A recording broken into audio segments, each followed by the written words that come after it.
Voilà, donc de retour sur la libre antenne, toujours avec Hannibal, toujours sur les langages sacrés, les langages adamiques. Alors, tout le monde n'a pas bien compris, c'est pour ça qu'il faudrait Ouais. qu'on resitue bien un peu, on va dire, certaines définitions, je pense, sur les origines de ce langage, parce que voilà, tu as parlé d'un langage donc vibratoire, Mhm. donc c'est pas vraiment un langage parlé, alors c'est ça, c'est une différence. C'est Et un puis, langage qui sert, si tu veux, à quelque part. Tu vas trouver ça dans des livres de talismanie, parce que un des usages peut être d'appeler des esprits. Tu vois, c'est des champs vibratoires, une manière de communiquer qui soit compris par de l'esprit, justement. Donc, il y a des langages plus ou moins appropriés pour attirer des énergies, des choses comme ça, et savoir encoder avec la couleur te permet de communiquer d'une autre manière. Et ça, c'est ce que je vais enseigner, si tu veux, dans le site et tout, avec quelque chose de ludique. Et donc, c'est pour ça que je ne veux pas l'aborder ici. Je dis où c'est. C'est-à-dire que beaucoup en ont parlé. Je vais dire où est-ce que ça a été étudié. Tu vois, montrer que c'est su et que c'est comment dire, que c'est une tradition quelque part euh, par rapport à la magie, ce qu'on appellerait la magie cérémonielle, c'est-à-dire quand tu vois le battleur sur la carte du tarot, le divinatoire, je pourrais te montrer certains jeux qui sont sympas où tu le vois montrer plus comme quelqu'un qui est en train de diriger une cérémonie, et où il est en train de parler aux éléments. Il fait quelque chose de chamanique en fait, il parle aux quatre éléments, etc. Là tu trouves une espèce de tradition universelle qui sera autant dans le chamanisme que le christianisme ou le tu veux dire bouddhisme. quoi? Le chamanisme, donc, il Il aborde utiliserait les ce quatre, si langage? tu veux, il aborde les quatre éléments et il y a une manière d'en parler, de les inscrire il découpe le monde en quatre, en huit, en six éléments ou en trucs. Par exemple, là, un des langages que je vais montrer est celui du Yiking. Et là, le Yiking te propose huit symboles. Donc, tu as huit. Pas le Yiking en fait, le Pakwa. Donc, pour ça, ouais, je vais prendre le livre, ce sera plus simple. Ça, c'est un livre que j'aime beaucoup et qui est parmi les traditions divinatoires, te montre ça c'est un livre de sagesse, donc quelque part c'est une condensation d'axiomes de sagesse qui concernent les relations de la terre et du ciel, de la terre au feu, etc. De là il tire des enseignements de la société et il condense le tout en fonction d'images. Et ces images sont conçues à partir du yin et du yang, et une manière de représenter l'univers. Et ça, tu as une manière très facile de l'utiliser comme outil pratique pour te proposer d'aller parler à un vieux sage sur une montagne, et qui vienne te dire voilà, que quand le lac est sous le ciel, tel truc. Et donc ça te met en relation avec une autre façon de voir le monde, de représenter. Et donc ce que je te dis, les 8 signes, c'est quand tu allies le yin et le yang sur 3 positions, tu n'as que 8 possibilités de faire des images. Et ça permet déjà de représenter le temps, de représenter l'espace. C'est ce qu'on retrouve sur le drapeau de la Corée, c'est ça? Il y a des signes comme ça, hein? Tu vas le retrouver aussi avec un miroir au milieu et un octogone rouge disposés comme ça, et c'est des porte-bonheur pour justement éloigner les esprits. Et ça, c'est censé être apparu à l'époque comme usage, à l'époque où l'homme vivait de chasse et de cueillette. Parce que ça te raconte, là, c'est une belle aventure ce livre, c'est un moine qui est parti convertir et qui s'est émerveillé des savoirs qu'il a découverts et qui les a ramenés. Tu vois, une foi admirable, qui n'a pas peur de la différence et qui la ramène pour enrichir la pensée par la différence. Et donc ce travail de traduction et c'est un moine qui l'a fait, tu vois, donc c'est intéressant de lui rendre hommage à son travail. Et la première partie, c'est le travail de Confucius par rapport à ces images. Et c'est un livre qui est encore d'usage actuellement et qui est une somme de connaissances de personnes, enfin c'est une tradition, on va dire. Et donc là, tu vas retrouver quelque chose qui est la représentation du monde au travers de signes numériques. Et voilà, donc tu pourrais rentrer là-dedans. Ce livre, il y a une façon très simple de le lire. C'est ce que je peux montrer, par exemple, pour les gens qui auraient envie de commencer. Tu l'ouvres à la page 406, puis après tu gardes un indice sur cette page-là. Et le but, c'est de lancer 3 fois des pièces pour obtenir 6 traits comme ça qui s'enchaînent. Donc ça, c'est expliqué juste avant. La deuxième partie, en ouvrant le livre sur la deuxième partie, la première partie explique la naissance de tout ça.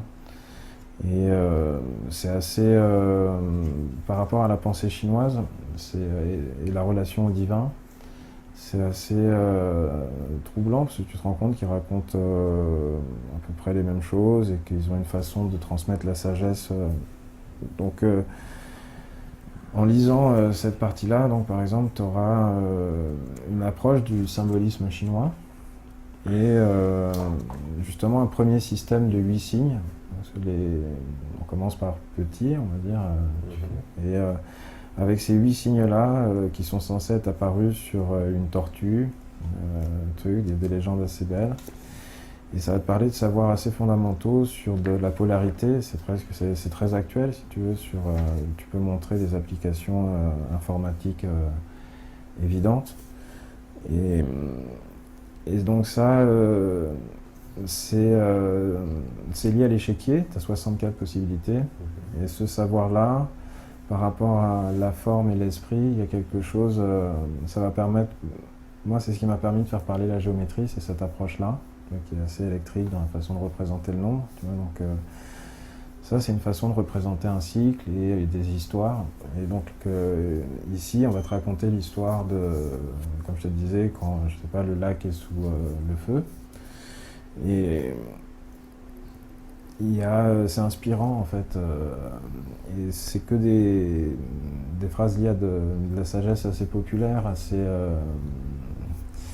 et quelque part, c'est assez bluffant comme outil, et je dis, ça nourrit d'une autre vision. Ça permet de s'acclimater à une autre façon de compter. Et donc ça, c'en est une, c'est une tradition. Voilà, donc pour ceux qui souhaiteraient l'explication sur comment faire, c'est 2 pages avant. Cette page-là, à partir de la page 406. Et donc ici, on voit comment faire pour tirer une image. Et ensuite, il suffit de... Ce livre-là, c'est un bon investissement parce que c'est comme le livre des Bohémiens. Tu le lis en fonction de ton état d'esprit, tu l'ouvres à la page que tu veux. Et c'est une communication... voilà, c'est pas chronologique la lecture. Tu apprends... voilà, comme la conception d'alphabet en fait. C'est-à-dire que... Tu apprends à étudier les éléments qui composent. Et au travers de ça, tu as une approche qui devient plus qualitative et qui fait que tu réfléchis. Tu as une autre façon d'approcher le nombre et qui peut t'amener soit à l'astrologie ou soit. C'est quoi, c'est un livre chinois, ça, Yiking? Donc, ça, c'est une tradition chinoise, le Yiking. Et ça double l'image que je t'ai montrée là où il y a 8 possibilités. Et bon, ça c'est un détail qui n'est pas très important, mais ça propose 64 images qui peuvent se placer sur un échiquier et qui montrent une roue particulière qui est un multiple de 16. Et la langue dont je te parle, pour donner 2-3 indices, tu vois, parce que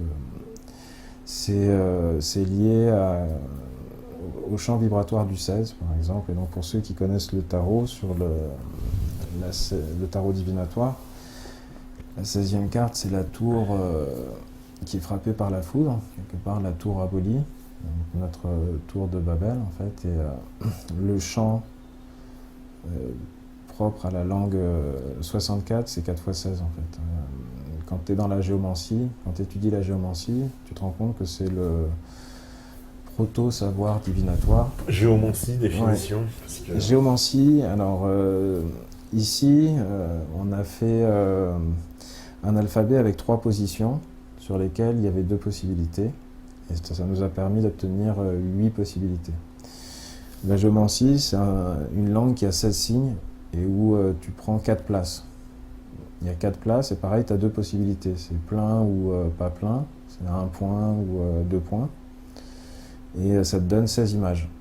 Et ces 16 images constituent un alphabet pour des devins et un alphabet qui a été assez universel et qui, quand tu regardes, tu sens que tu es proche de l'état adamique. C'est-à-dire que la manière dont tu l'écris, la simplicité, c'est-à-dire que tu es dans parmi les langues divinatoires, c'est celle qui te permet de mieux comprendre le viking. C'est-à-dire que si tu as envie de pousser, parce qu'en fait, là tu l'abordes, tu tires une carte, une deuxième, tu t'es marqué par une image, tu vas être marqué par la synchronicité, tu vas te poser des questions et ensuite tu vas vouloir voir comment l'esprit circule dans cet organisme. Et voir l'esprit circuler dans un ensemble de 8, c'est plus facile que dans un ensemble de 64. Parce que, donc tu commenceras à étudier d'abord comment on représente l'espace et comment on y adjoint. Et donc ça, c'est toute l'histoire est racontée là, en assez peu de pages, par exemple la version asiatique. Et donc là, tu as une manière de représenter le nombre, justement, et qui est liée au 64, je dis, et qui est en fait le 16 mis 4 fois. Donc en structure, dans le tarot, tu vas retrouver aussi ça dans les honneurs. Ce qu'on appelle les honneurs, c'est que les jeux de cartes traditionnels sont faits là-dessus. Et tu as un valet, cavalier, dame, roi. Ça, c'est 4 honneurs, 4 couleurs, 16 cartes.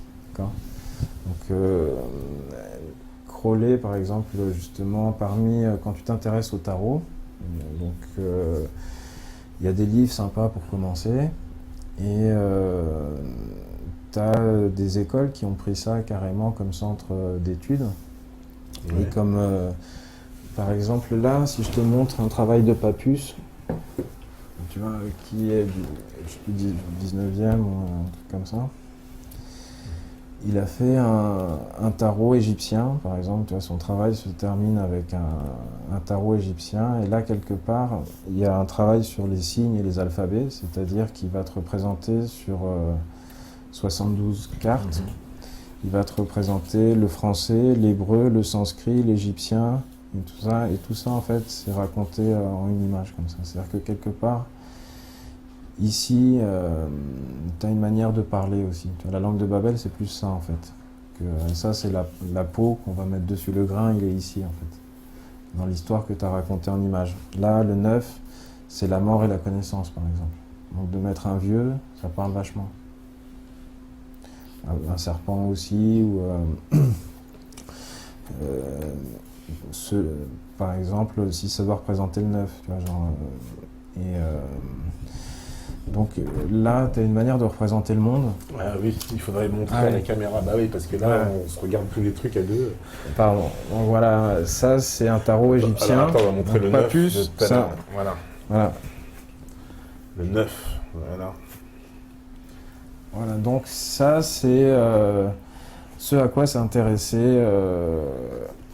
un homme au 19e siècle. Il y a un effort de pont. Ouais. Tu vois, c'est ça qui est recherché en fait. C'est comment retranscrire d'une manière universelle. Et il y en a quoi? Il y en a 16 là Alors là, tu as 22 atouts. Ça, c'est la composition, on va dire, traditionnelle du tarot de Marseille. Après, tu peux tirer le tarot avec tout et n'importe quoi. Et si je te montre la manière traditionnelle... Oui, on nous dit on peut tirer ça avec un jeu de Mickey. Ouais, on peut tirer ça avec un jeu de Mickey, c'est sûr. Après, il s'agit en fait de se nourrir soi-même en fait, avec des images. Donc là, tu te nourris avec des hiéroglyphes, avec du sanskrit, et juste en 2 minutes, en tirant une carte. Si tu tires Mickey, ça va être moins... tu vois, il y a moins de tradition derrière, il y a moins de volonté de transmettre, etc. Donc ça peut être sympa, mais t'en tireras moins quelque chose en fait. Là, il y a une volonté de synthétiser des savoirs et de te les transmettre. Donc après, si tu présupposes qu'il peut exister du savoir, c'est intéressant. Voilà, les gens qui s'y sont intéressés, en tout cas, ont pondu des choses intéressantes et n'étaient pas l'idiot du village. Donc, ouais, tu vois, sur les tarots, il y a plusieurs. Ouais, j'ai un jeu de tarot. Alors, j'en ai ramené plusieurs, tu vois, pour te montrer. Tarot maçonnique, oulala. Ouais, Attends. par exemple, c'est intéressant. Oula. Tarot maçonnique, ça existe ça? Donc, ouais. Un tarot maçonnique. Ouais, c'est quoi? C'est le tarot des Illuminati? Je non, peux regarder? Non, Ah bah c'est par un certain Grimaud en plus. Ouais, ah bah. c'est intéressant. Intéressant, dis donc. Alors attends que je regarde là ton tarot maçonnique. Ouais, c'est des petits bouquins sur la géomancie. Alors j'ai valet de coupe, cavalier de coupe. Ah d'accord, c'est un jeu, c'est un véritable jeu. D'accord. Alors celui-là est assez sympa, c'est le tarot, tarot on appelle le Reader. Ah non, The Reader White. Le Rider. C'est le tarot de Dej. Alors tu vois, les images sont assez intéressantes.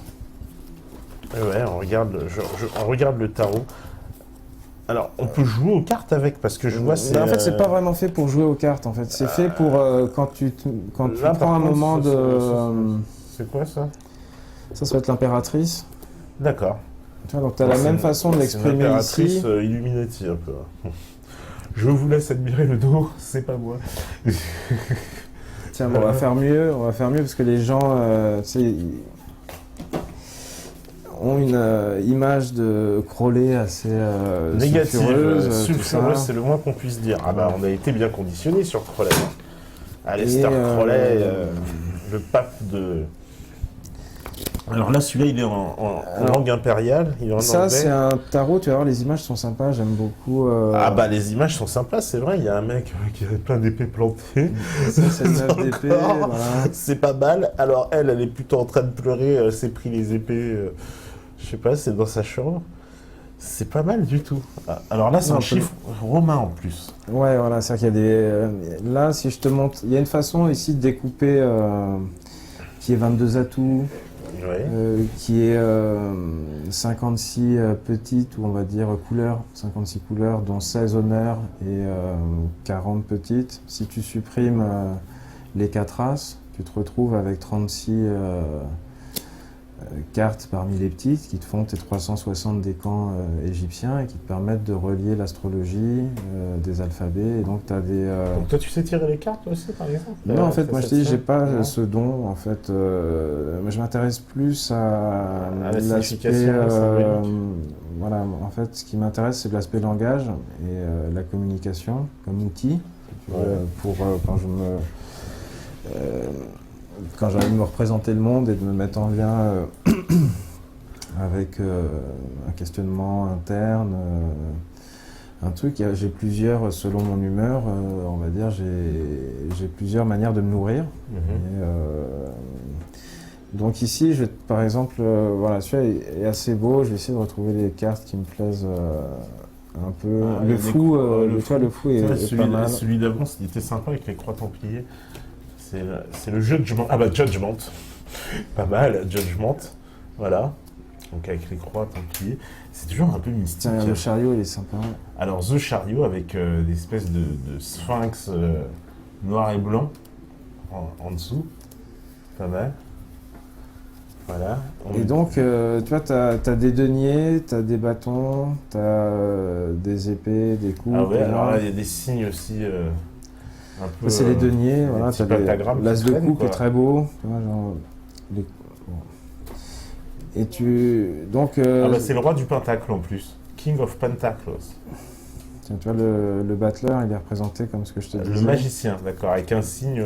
Alors il y a des pentacles partout, comment je dois interpréter ça? Comment tu dois interpréter ça? Voilà, il y en a partout. Là, il y en a un sur la table, alors vous le verrez peut-être pas, il est posé sur la table. Ceux qui ont la vue fine. Bah, c'est un signe de reconnaissance déjà de savoir le faire. Ouais, c'est-à-dire Bah, un signe de reconnaissance. Mais tout le monde ne peut pas te dessiner ça bien. Bon, non, c'est Moi, pas je sais le intéressant. faire. Enfin, si tu veux, Comment je dois interpréter ce qui ça? est- tu sais le faire? Ouais. Ouais, bah c'est pas mal. Déjà, c'est que tu connais. Bien, pas bien, très vilain, bien, très bien, chétan, très bien. qu'est-ce que... Non. Très bien, non, c'est juste Anunnaki, que tu disposes de savoir utile. Tu trouves, en fait, ce que tu trouves surtout, c'est des deniers, c'est-à-dire les pièces, ça représente la terre, en fait. D'accord. Et son signe infini, là, au-dessus de la tête, c'est quoi? Ça parle de l'inspiration, en fait, la complétude du 1, en fait. L'un est insondable, il faut le représenter d'une certaine manière. Si tu le C'est divises vraiment par l'infini, 1, c'est le signe infini, ça, pour moi, normalement. ouais, c'est son répondant, on va dire. Tu peux le voir sur une. Tiens, tu l'as aussi ici, Ah bah, tu elle vois, aussi, sur ouais, la la force. force, ouais. Ça peut être la forme du chapeau. Bah, tu vois, c'est une manière de dire quelque chose mieux qu'en écrivant comme ça, d'une manière romaine. Ah bah oui, la symbolique, elle est tout de suite forte, voilà. Tu prends ce cœur avec trois épées dedans, voilà, quoi. T'envoies ça à quelqu'un, ça veut tout dire. Ouais, alors là, l'objectif, c'est plus qu'on te parle de situation. Et là, il y a une manière de couvrir le champ des influences qui peuvent, ou des états d'âme que tu vas pouvoir, par lesquels tu peux être traversé, qui est intéressant et qui permet de te nourrir d'une certaine façon par des histoires, en fait, par des images. Et je dis, faut regarder ça vraiment comme un côté héraldique, en fait. Les dessins comme ça racontent beaucoup de choses et il fut un temps où... Mais comment on doit prendre le fait qu'ils aient conservé voilà, le roi, la reine, voilà, c'est-à-dire que finalement ils sont restés sur un paradigme. Parce que ça, là, tu es sur un tarot traditionnel, tu vois, c'est-à-dire que ça, il y a...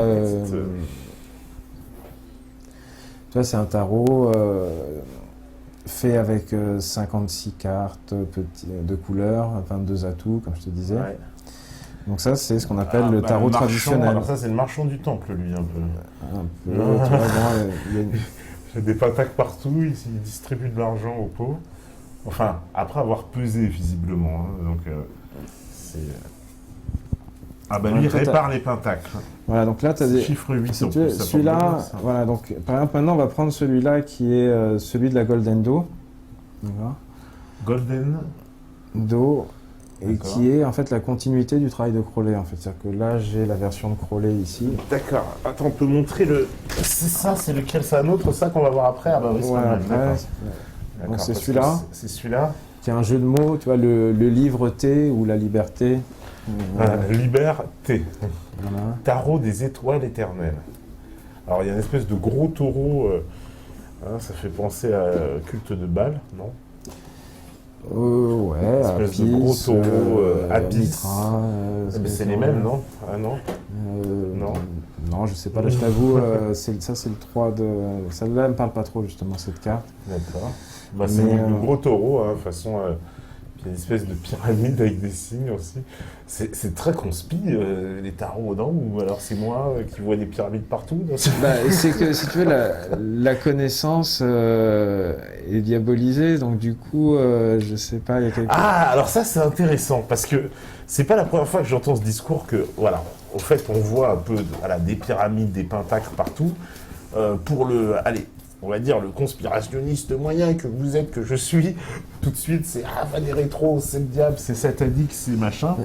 Et puis tous ceux qui s'intéressent un peu à l'alchimie, ils ont tendance à dire ah non, on essaye de nous éloigner d'une connaissance. Ouais. Alors là, tu sais que c'est un grand tabou, hein, parce que là, ils sautent sur leur chaise. Là, on va encore avoir tous les musulmans sur le dos, tous les cathos tradis qui vont nous dire vous avez invité le shaitan, vous avez invité le diable en personne, avec ces tarots Illuminati. Voilà, c'est-à-dire que, bon, les savoirs qu'il y a là, par exemple,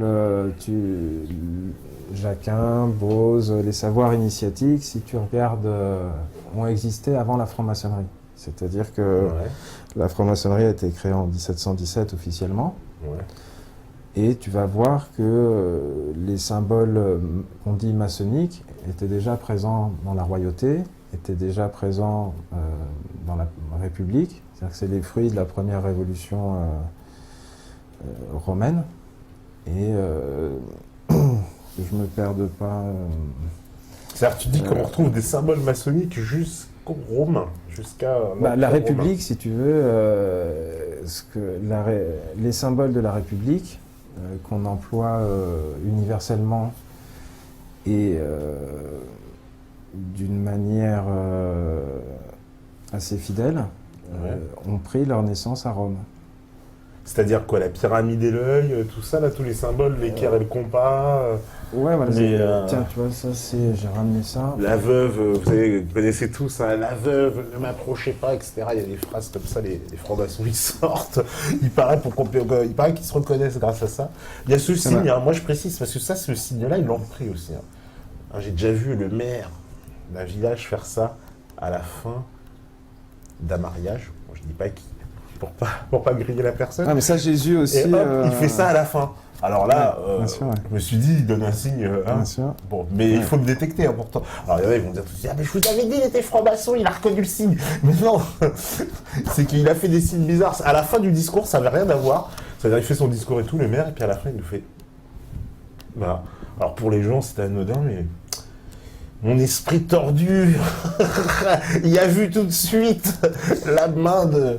Disons qu'en fait, on devrait parler de symboles impériaux plus que de symboles maçonniques, en fait. C'est-à-dire que la monarchie, certaines monarchies les ont repris, mais ces symboles qu'on attribue actuellement à la franc-maçonnerie, tu vas les retrouver, toi, si tu feuillettes ce bouquin-là. Alors, c'est quoi ce livre? Ce livre, c'est le Forum romain. Le Forum romain, et donc il va te montrer de l'architecture romaine. Et tu vas te rendre compte que... alors, qu'est-ce qu'il y a de maçonnique que j'ai pas... souvent, cette proportion... Oui, le temple romain. Alors là, vous avez tous vu le temple avec effectivement la pyramide au-dessus. Ça, on l'a tous remarqué. Voilà, que les bâtiments de pouvoir, ils aiment bien reprendre. Ça, c'est apparu à une certaine période. Et il me semble que... avant de parler, j'étudiais un peu ces symboles-là, mais dans l'imaginaire collectif, c'est souvent attribué à de la maçonnerie. Et tu vas voir que le Louvre est blindé de ces choses-là, que Versailles, qu'il y a des symboles... universel, aristocratique. D'accord, pour les toits, etc. Ces formes-là qu'on retrouve, effectivement. Mais après, est-ce qu'on retrouve vraiment l'équerre, le compas, tout la pyramide et l'œil Non, mais tu vois, par exemple, vas-y, feuillette, au moment tu vas arriver à... Tiens, je crois que c'est là, d'ailleurs, tu vois, tiens, tu vois ici. Tu as les ronds avec des petites pyramides en dessous. D'accord. Comme ça... Tu vas trouver ça au-dessus des églises. Actuellement, tu vas sur Paris. Dans l'architecture, ce qu'on voit souvent à Paris, alors tu vas me préciser si tout ça est vrai ou pas, est-ce une légende urbaine ou pas. On voit dans l'architecture souvent un espèce de rond comme ça, avec deux espèces de formes qui sont décollées du rond, mais qui pourraient être comme des ailes. Et on m'a expliqué que c'était la religion du soleil, que c'était une référence au soleil.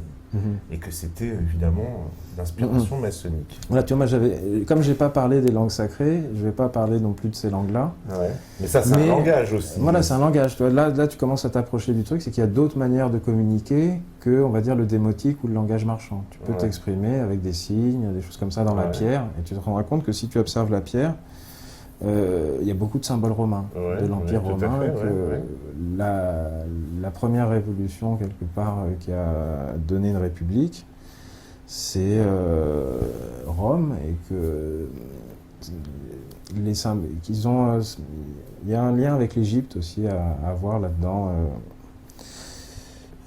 C'est une chaîne, quoi. Les Égyptiens, les Grecs, les Romains, non? On peut faire le lien. Voilà, on n'en entend plus trop parler à partir du moment où Rome émerge. Et depuis, il y a beaucoup de références à Rome, à l'Égypte, dans l'architecture, beaucoup plus qu'au christianisme. Et quand tu feuillettes un livre comme ça, derrière tu te balades dans Paris et tu vois le nombre de fois où tout à fait. tu vas voir Paris, ça et tu vas te et rendre j'ai compte presque que- envie de dire toutes les grandes capitales européennes et Voilà. voire occidentales. Voilà, c'est-à-dire que les monarchies, jusqu'aux si tu veux, États-Unis, les etc. monarchies ont été adeptes de ce langage et de cette manière de communiquer. Oui, mais qu'est-ce qu'on doit en tirer? Par exemple, voilà, sur ces ronds-là, qu'est-ce que je dois y comprendre, moi? C'est quoi? C'est le symbole de la C'est une religion. signature pour l'instant d'un style. Ouais. Mais si tu remarques bien et que tu étudies, il y a des gens qui racontent des choses là-dessus. Ça peut désigner aussi une fonction d'un bâtiment. C'est-à-dire que il y a un sens.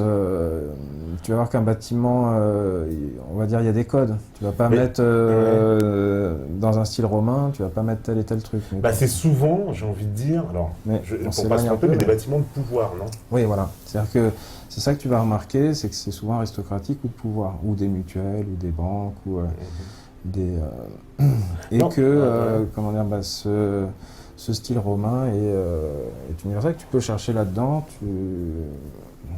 Tu verras que les proportions sont spéciales. Le truc, c'est que c'est un style universel.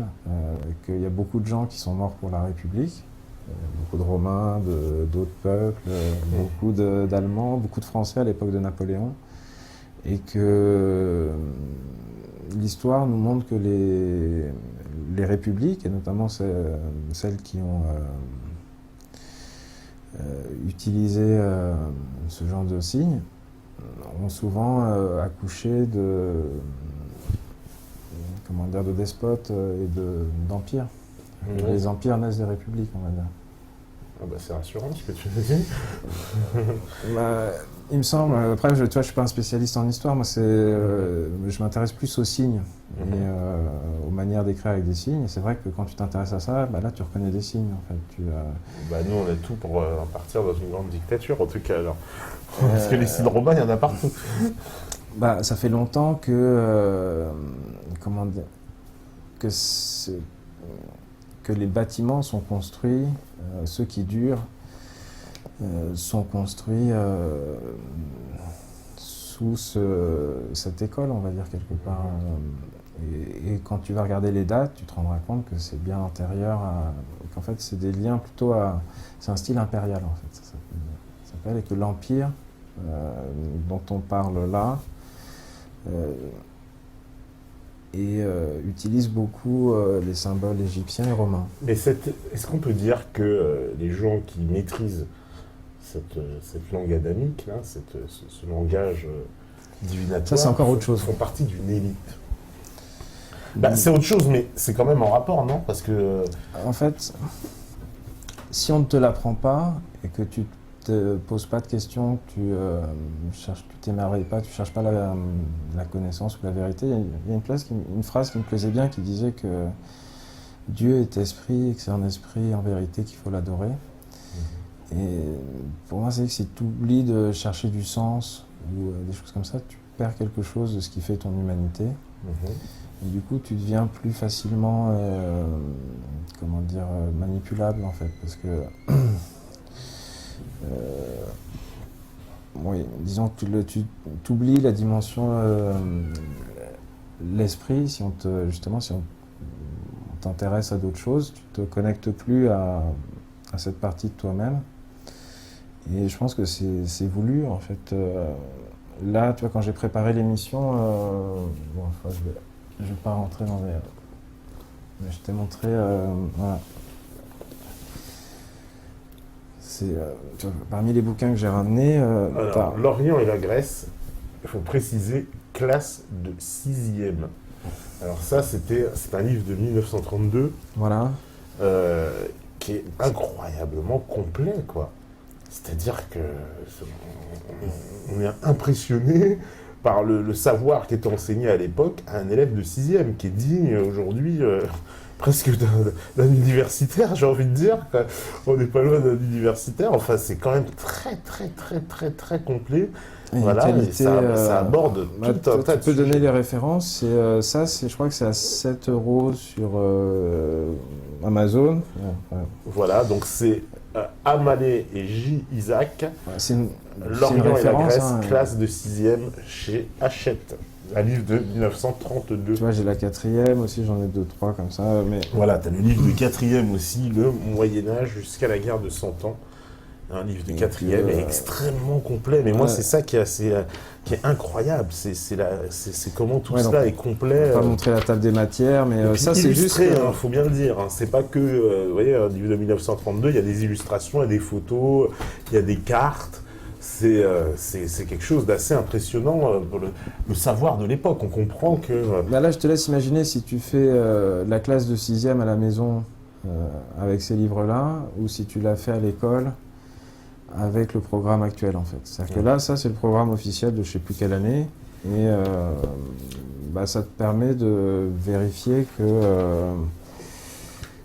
comment dire, qu'il y a une manière de transmettre constructive et une autre moins, en fait. Donc la perte de C'est qualité est quand même impressionnante. impressionnant, C'est-à-dire que, parce qu'en plus, vous voyez, les livres illustrés, hein, voilà, ils vous Voilà, remettent c'est- la peinture de Hastings, hein, la fameuse bataille dont on a parlé l'autre fois avec Pierre Villard, justement, de 1066.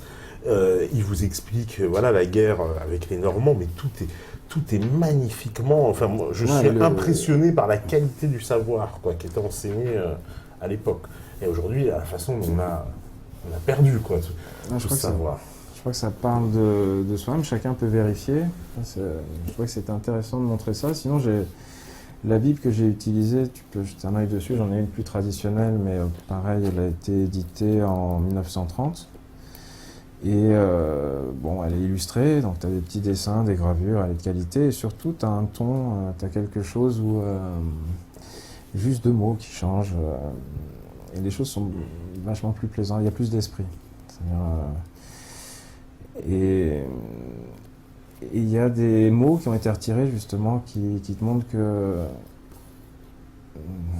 certaines zones actuellement sont importantes. Tu veux dire, dans la Bible d'aujourd'hui, on a retiré des mots par rapport à cette Bible.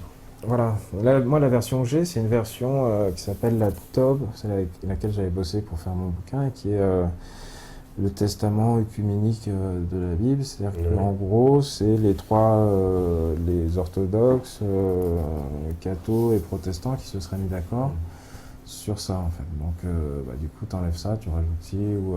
d'accord. Elle est vraiment pas... Bon. Voilà.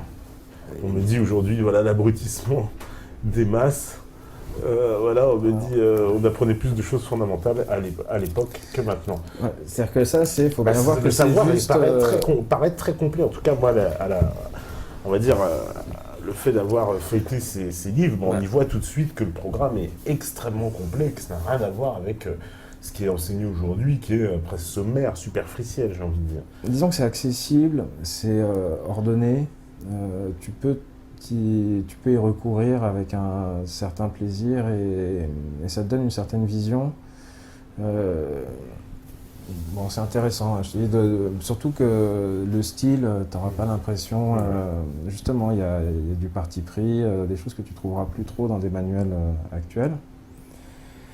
Et donc ouais, ça c'était par rapport aux sources. Toi, je voulais parler des Chaldéens un petit peu, que c'était quand tu utilises la divination avec des alphabets, c'est une tradition qui est plutôt venue de là que de la Grèce. Alors Chaldéens, il faut se situer pour les gens, parce que tout le monde ne sait pas d'où viennent les Chaldéens, c'est qui les Chaldéens, vite fait, pour qu'on sache.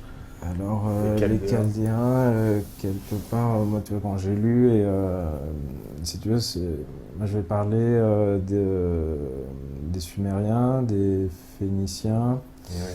Mais Dans les le Chaldéens, sens, c'est qui? c'est justement ceux qui ont habité bon, attends, je te dis pas de bêtises, parce que je me suis intéressé là dernièrement pour justement parler de la divination, Oui. à ce que voulait dire le terme, etc. Et donc ça renvoie à... ça t'explique que c'est une tradition chaldéenne. Et ce que ça m'a fait découvrir, c'est déjà l'histoire des... Ça m'a fait voyager dans quelque part un peu dans le temps, passer des cathares à... je me perds un peu là.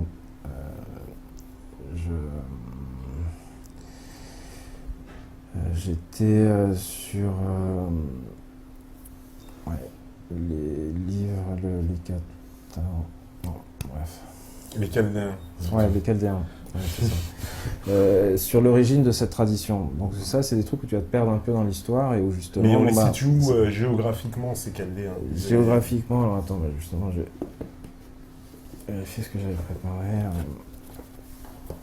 En gros, ça m'a fait m'intéresser aux Perses, aux Phéniciens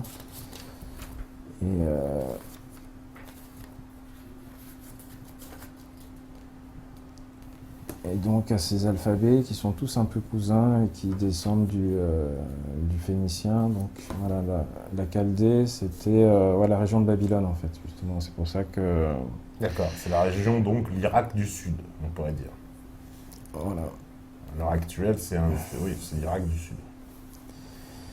Et donc la population là, les dieux de l'époque, tu vois, c'était Mitra. J'ai trouvé un petit ouvrage très intéressant là-dessus, c'est les dieux taureaux. On te raconte donc que Rome, t'as l'empereur Julien justement qui a essayé de remettre ça au moment où le christianisme émergeait. Rome utilisait, vouait un culte à un dieu perse, on va dire Mitra, et c'était lié au tauricide. Et c'est assez intéressant parce que ça te permet de voir la population et les mythes, les gens qui portaient le bonnet phrygien, justement le bonnet des initiés, et la fonction de ce lieu justement par rapport aux traditions anciennes. Et puis, oui, mais souvent, tu sais très bien qu'on nous parle que le catholicisme se serait inspiré de ces mythes-là et les aurait, on va dire, substitués pour les faire passer. C'est-à-dire qu'on a pris les mythes de Mitra, etc., d'Astarté, enfin, il y a tout un tas de divinités, on va dire, anciennes, qu'on aurait transposées justement dans le catholicisme. Chose qu'on a déjà vue même ici, puisqu'avec le fameux Toutatis qui serait devenu Saint-Denis, etc., Mitra, ce serait devenu Hermès, c'est ça chez les Grecs, quelque chose, c'est un peu ça, non? Pas vraiment, mais... Il n'y a pas une transposition justement des Perses aux Grecs, puis des Grecs aux Romains, et puis des Romains au catholicisme finalement. C'est qu'en fait, le catholicisme, quelque part, est la réactualisation du mythe des deux fois nés. D'accord. C'est Dionysos, Osiris. Oui, voilà, tout à fait. Zagreus. Tout à fait. Ça te raconte un type de réalité. Et donc le fait de connaître ce qui était rattaché au personnage qui s'y rapprochait le plus en Grèce te permet de voir que le vin prend une autre dimension parce que c'est commun aux deux, parce que la manière dont ils vivent, l'énergie, etc. Donc ça te permet de faire des ponts et mieux comprendre ta propre religion en regardant comment elle a pu être, comment cette réalité pouvait être ce sentiment auquel que tu mets au-dessus des autres, cette foi en telle et telle valeur ou en tel et tel système, en quoi elle a déjà existé et en quoi elle existe à côté sous d'autres formes. C'est enrichissant en fait, et ça permet de... Et souvent, on est éduqué d'une manière à être catalogué comme bon chrétien ou comme bon musulman, lorsque justement on se suffit à quelque part son culte, c'est-à-dire qu'on ne va pas voir ce qui s'est fait à côté, ni ce qui s'est fait avant, et dans cette manière d'éduquer les masses, quelque part, il y a le lit d'une impuissance, de la peur de l'autre, etc. Et de la peur de la nourriture, tout simplement, parce que tu te sens menacé par une autre vision. Est-ce que l'État n'a pas besoin d'un dogme aussi pour pouvoir... il a besoin d'une idéologie, d'un mythe pour pouvoir tenir un peu tout le monde. Mais après, tu n'es pas obligé de dire que le tien est mieux que les autres. Et qu'il suffit à parce que sinon on se fait dépasser peut-être par l'autre mythe, c'est une façon de te dire ça c'est parce que tu penses que t'as suffisamment de confiance en ton mythe en fait. Et, du coup, c'est ce qu'ont fait un peu toutes les religions monothéistes, j'ai envie de dire, enfin surtout islam et chrétienté quoi. Tu vois, ce livre est très puissant et la personne qui est allée était un moine Et il est revenu avec ça, et il le partage. Et pour un chrétien, c'est un apport. C'est-à-dire qu'il y avait pu avoir plus de moines comme ça qui, pendant la conquête indienne ou des choses comme ça, on aurait accès à une partie de l'humanité oubliée, perdue. Et la foi n'est pas obligée de se sentir menacée par... justement, surtout si elle est forte et qu'il y a une émulation qui se crée en fait entre... savoir laquelle produit le plus de fruits, en fait, et donc de comparer, de savoir comment s'exprime l'autre, etc. Plus qu'il y a une complétude qui se fait par la différence et une construction de... D'ailleurs, je pense que tu verras que la plupart des immeubles d'une certaine qualité représentent des histoires avec un panel très large de symboles. Et qu'ils sont très rarement chrétiens, on va dire.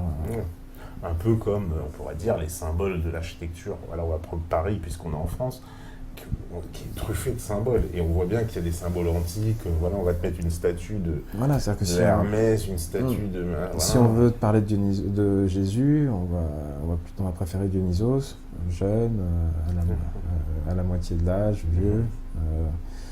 Et que là, il y a une référence à la Grèce, mais on peut aussi faire une référence à tout sauf le christianisme. En fait. C'est-à-dire que tu peux évoquer une idée. Donc on a peur de l'idée du christianisme. C'est en fait, c'est peur dans tout ça. Disons que c'est un constat que tu vas faire, c'est que c'est comme si ça avait été du dernier mauvais goût, quelque part, de mettre ça dans la pierre sur un immeuble. En fait. Il y a une certaine continuité là-dedans et qui fait que... C'est la peur de la croix, ça? Comment on peut l'interpréter ça? On peut, je pense, l'interpréter que la puissance du christianisme a périclité depuis longtemps et que ce qui définit...